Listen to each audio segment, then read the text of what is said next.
As long as he's moving a couple inches below the surface, there's not a single ripple. Alright, so he can sneak up on you virtually undetected, can't hear me, can't see me, can't smell me, but knows exactly where I am. Alright, so every time I move, I'm putting off vibrations. He can pick up on that, use it like a sonar to come in. Come on, big fella. So we'll see what sort of mood he's in. Pop up a bit of a geezer. He's not actually looking at the food, he's looking at my legs. That's alright. Come on, mate. A little bit slower today. Come on, big fella. Oi. Oh. Good boy.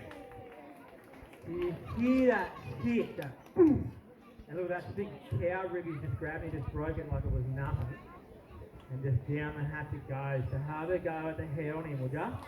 Massive teeth, they're long and pointed, conical in shape, but they are not sharp.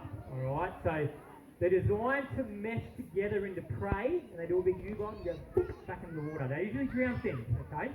You've got to imagine this is an animal that can dive out of the water and grab something as big as an Asiatic buffalo, a horse, cow, you know, things like feral pigs and wallabies are walking the park for this big fella.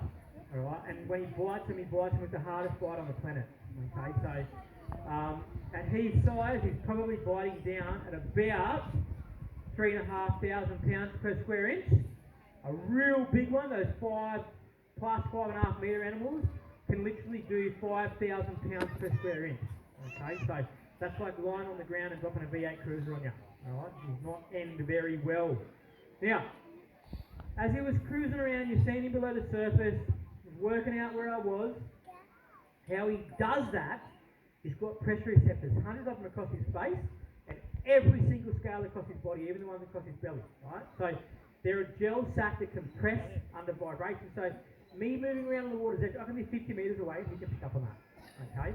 And they glide their way in. He's got a great breath hold. He can drop down to 6 hours at a time, all right? More if he needs to.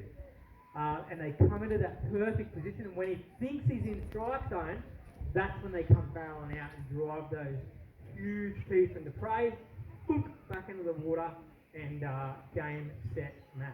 Very, very quickly. Very few people have outfought something like this on the water's edge or in the water. When it comes to attacks in Australia, we don't see many.